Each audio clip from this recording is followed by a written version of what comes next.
Bryan Kohberger doesn't like people looking at him. Let me give you an example of the Castle Doctrine, a new definition of a porch pirate, and then our dumb criminal of the day. Let's talk about it.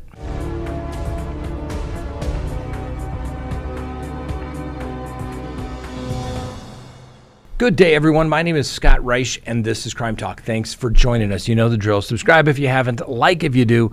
Leave me a comment below and hit that little bell so that you receive notifications. And remember, you can check us out on any of your favorite podcasting apps as well. All right, let's get to the docket. But before we do, yes, it was a busy week last week. We only did, one show last week? No, maybe it was two, wasn't it? I guess it was two because... Nope, it was one last week. Yep, one show last week because we were in trial. And yes, this week we're back at the same kind of schedule, even though we're not in trial.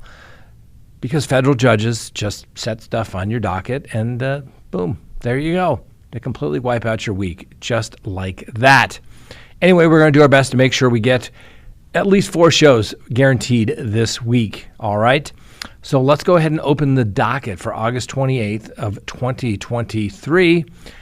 And the first thing we have to deal with is Bryan Kohberger. Yes, Bryan Kohberger apparently doesn't like people staring at him. And that's what his attorneys are asking the court to do. Mr. Kohberger's attorneys, don't want the trial to be televised. So that the defense attorneys for Mr. Kohberger filed a motion. And the issue is whether Mr. Kohberger faces deprivation of his rights under the 14th Amendment to due process by the continued televising and broadcasting of his trial. Now, they cite to a case going back to 1965, the Estes v. State of Texas case, for that particular proposition. Now, the attorneys cite in their motion that recent press behavior in the courtroom clearly demonstrates that such is the case. So nearly 2 months ago, on June 27th, the court warned press observers not to focus strictly on Mr. Kohberger and show a wide shot of the courtroom if they wish to continue filming the court proceedings. So the judge presiding over the Bryan Kohberger case warned the media at the hearing back on June 27th, not to, do close-ups of Mr. Kohberger. And so the press said, sure. Well, apparently, according to the defense attorneys, press observers have thus far failed to comply with the court's direction as the continued publication of such images, and this is what they put in their motion. You can take a look at these motions. Do you think it's too focused on Bryan Kohberger? Are you wondering, whoa, look at those beady little eyes. He must be innocent or guilty. No, that's what happens.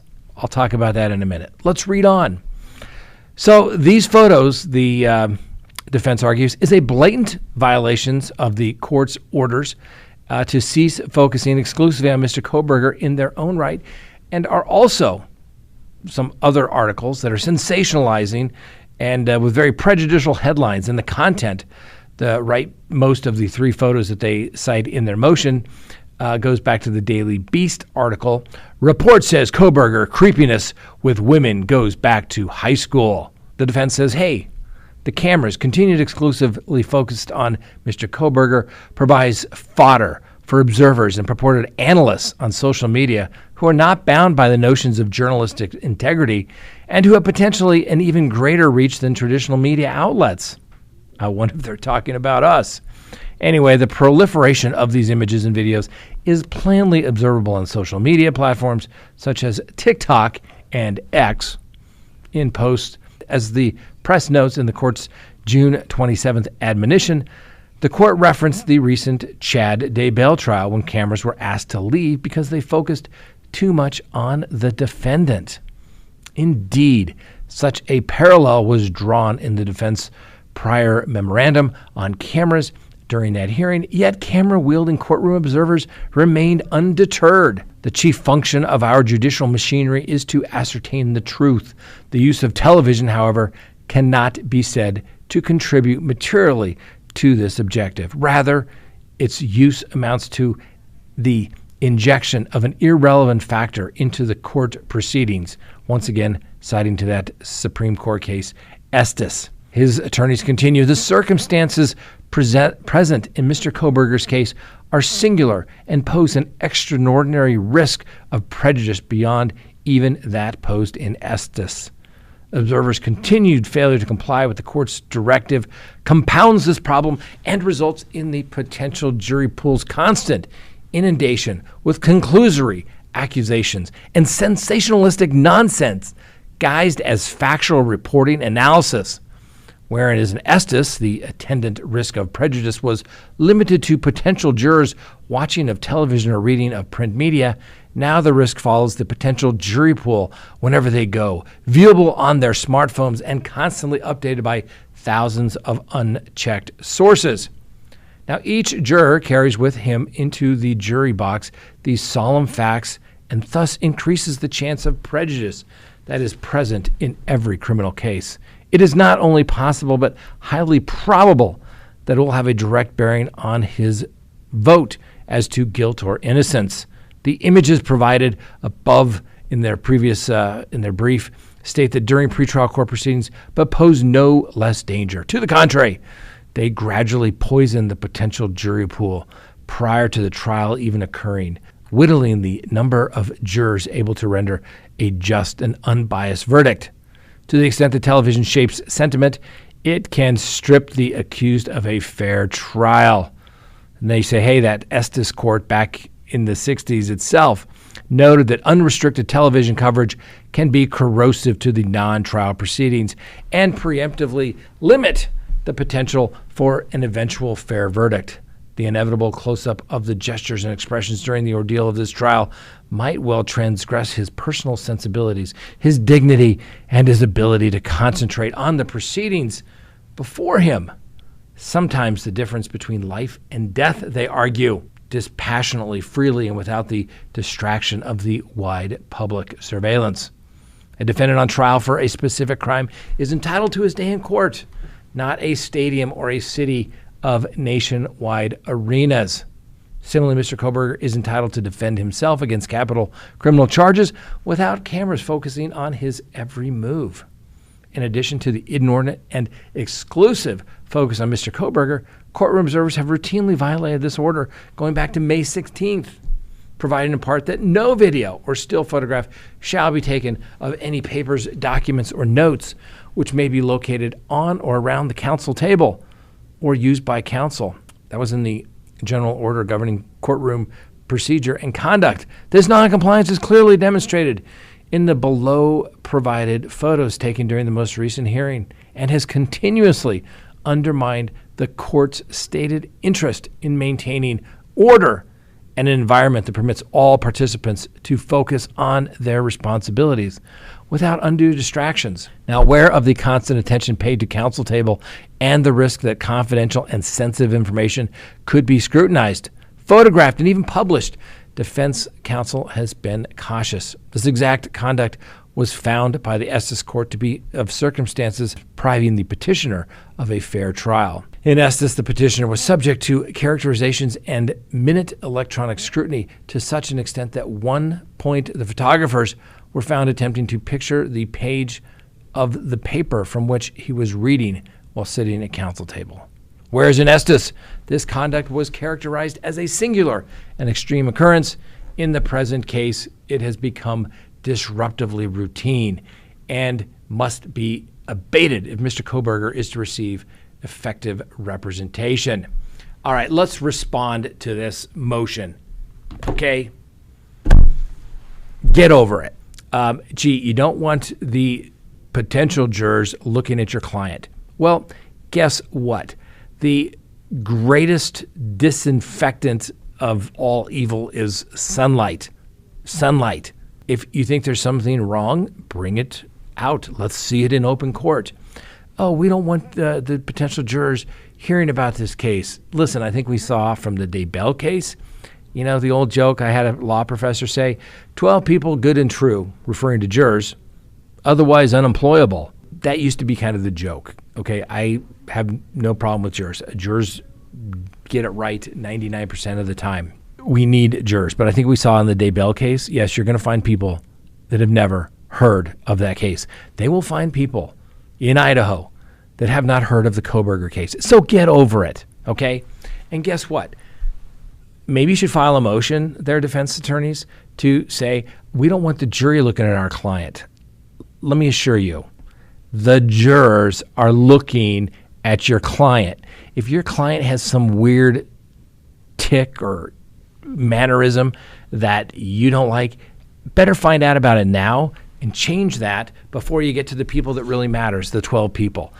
Just go try your case, okay? I've said it before and I'll say it again. I'm a big advocate for cameras in the courtroom. I think they should be in every courtroom, in every jurisdiction. You should be able to go to a link and see what's going on in that court's house today. It is open to the public. We are not back in a courtroom in 1860 where, we waited for the word from the newspaper. It's instantaneous these days. So people need to get used to it and get used to the change. Just try your case. And my experience is when the cameras are in the courtroom, you get better lawyering. So quit worrying about what everybody else is watching. Try your case and let's move forward. Come on, get over it. I get it. You're trying to do what you think is best for your client. I get it. But if your client is as innocent as he professes and you profess that he isn't, I get it. I'm a defense attorney. I get it. Go let the world see the evidence or the lack thereof so that they can make up their mind themselves. Oh, and by the way, the prosecution needs a little more time to respond to the motion to dismiss. As you may recall, the defense filed a motion to dismiss the indictment, basically saying the whole thing was a complete mess. And of course, we don't know exactly what the whole thing is, a big complete mess, because that motion is filed under seal. Now, you would think, as a defense attorney, if you had the smoking gun that the prosecutor had screwed it up, I would not file that motion under seal. I would file that motion for the world to see and say, look how bad those guys screwed it up. So just saying, you can't have your cake and eat it too. And I think that motion is not going to fly because basically they said the prosecution didn't comply with the rules of evidence at the grand jury proceedings. Newsflash, rules of evidence don't apply at a grand jury proceeding. Just saying. And I know they know that, but that's really what they were saying. All right, next on the docket, let me give you an example of the Castle Doctrine. So a University of South Carolina student was fatally shot early Saturday after he tried to enter the wrong home on his own street. This is according to the Columbia Police Department. The latest case in which someone in the United States was shot after apparently approaching the wrong home. So Nicholas Anthony Donofrio, he's 20, lived in Connecticut, was killed, according to police, and they're citing the coroner's report. And the university confirmed Donofrio was a sophomore at the school. Now, police initially responded to a report of a home burglary around 2 a.m. Saturday morning. The incident was upgraded to a shots fired call as police officers headed to the house in Columbia, South Carolina, which is about 2 miles from campus. What did the officers find? Well, they found Mr. Donofrio dead on the home's front porch with a gunshot wound to the upper body. Now, preliminary information indicates that Donofrio, who resides on South Hawley Street, attempted to enter the wrong home when he was fatally shot. Police have not released any information about who shot Donofrio, adding they would consult prosecutors as to see how they should continue the investigation. Now, this case is one in which the victim appears to have gone to the wrong place at the wrong time in a nation with more guns than people. A Missouri teen was shot in the head in April after ringing the doorbell, and a woman days later was shot and killed in upstate New York after she and her friends pulled into the wrong driveway en route to a party. Now, those other cases don't really fit the definition of the Castle Doctrine, but the one in South Carolina does. Yes, now consult your local law, consult a local lawyer, but as I always say, call the police first. And I get it, but I've said this before, guns complicate everything, okay? And I love guns. I do. But I'm just saying, they complicate everything. Should the person regarding the death of Mr. Donofrio be charged? Well, probably not. The homeowner believed that somebody was trying to break into his home and threatened his life. And in South Carolina, as I understand the law there, like most states that have the Castle Doctrine, well, you can shoot first and ask questions later. Now, personally, if I was consulting with the homeowner, I would have said, don't fire until the door opens. Once they cross that plane, then you're home free. When you're shooting from behind the door, it's going to get a lot more complicated. Maybe they were going to go away. Maybe they truly were lost and opened it. Now, we had a case here not long ago. It was a young lady up in Boulder, Colorado. Very similar thing. Starting to notice a trend. Drunk college kids going into the wrong house. Well, the case in Boulder, she went in, homeowner shot her in the hip. She was charged with trespassing. Homeowner got a complete pass. That's the law here in Colorado. It's very similar. So just as a general rule of thumb, not that I'm telling you to shoot anybody, but wait till they cross the plane. Next on the docket, a new definition for a porch pirate. A Georgia man is accused of being a porch pirate literally because he stole a porch from a neighbor's front yard. Robin Swanger is facing a felony charge, and although the property from which the porch was stolen has the appearance of being abandoned, the owner says the stuff on it was not up for grabs. For one thing, there were no trespassing signs up, and investigators say that Swanger blew past them when he helped himself to a wooden porch left on the property when the home was taken away, obviously of the mobile type. It's a full 8-foot by 10-foot porch. It would be what goes onto a house for entry and exit, said the investigators. Now, the porch pirate is a term usually referring to a suspect accused of stealing packages from somebody's doorsteps, but this has taken it to a whole new level. Investigators dubbed Swanger a literal porch pirate for the theft, which has earned him a felony charge. Now, the deputies say that they had been on the lookout for Swanger for several days and say that they were called to the house for a domestic disturbance, perhaps a dispute over where did you get those steps from? Where'd you get that front porch from? They gave it to me. I swear to gosh, they gave it to me. Anyway, at the time of his arrest, investigators also charged Mr. Swanger with 2 counts of domestic violence, including battery. You just can't take people's porches, and apparently you just can't beat up your domestic partners anymore. Oh, yeah, that's right. It's a crime. You can't do that. And we've said before, don't ever hit a woman. Seriously? Come on. Didn't your mother teach you better than that? I know they did. Finally, our dumb criminal of the day.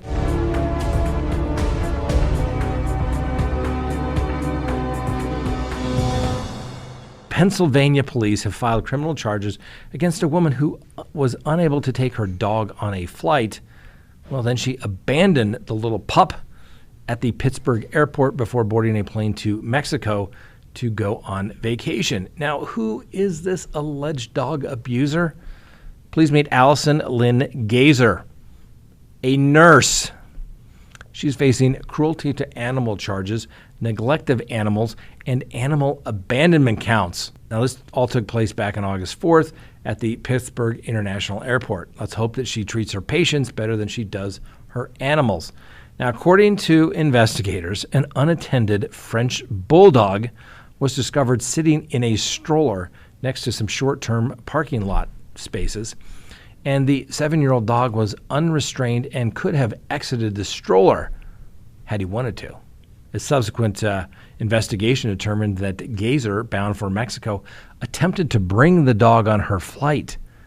Everybody knows you're not going to take a dog to Mexico, quarantine, all that stuff, really? Anyway, however, an airline employee told Gazer she could not travel with the animal since the dog did not meet the criteria for an emotional support animal and did not have a proper kennel as required. Well, police allege that upon her return from vacation on August 10th, Gazer freely admitted she left the dog behind because the airline denied her that dog boarding pass. Gazer showed police a text message in which she asked her mother to call the airport and tell them to take the dog to the local pound, and she would get him when they got back. Now remember, Miss Gazer is a nurse of some responsibility in life, and she's 44 years old. This is why she's our dumb criminal. Well, in response, Gazer's mother warned her in that text that, quote, "You will be arrested for dog abandonment," adding, "You are not above the law," end quote. Gazer's mother, Karen Johnson, told police she was concerned for her daughter's welfare due to some recent unusual behaviors, referring to the abandoned animal and her grand doggy. Apparently, Johnson said she first learned that the dog had been left behind when Gazer's ex-husband shared a news story a day after the pet was left behind. Now, Gazer, who lives in Kiddington, a borough about 35 miles outside of Pittsburgh, well, let's just say she's been charged and in custody. Police found the Facebook photos with her and the French dog to link the two. The dog is doing well, although I'm sure he's probably got some abandonment and some anxiety issues, and is still in foster care. The Allegheny Police Department made a statement, and like I said, she's been charged with animal abandonment. Really? A 44-year-old woman taking a dog to the airport, thinking, I'll just take it to Mexico as an emotional support animal, and then abandons the dog? I mean, the irony of it all. Anyway, that's all we have for you today. Thanks for joining us. We'll see you next time on Crime Talk.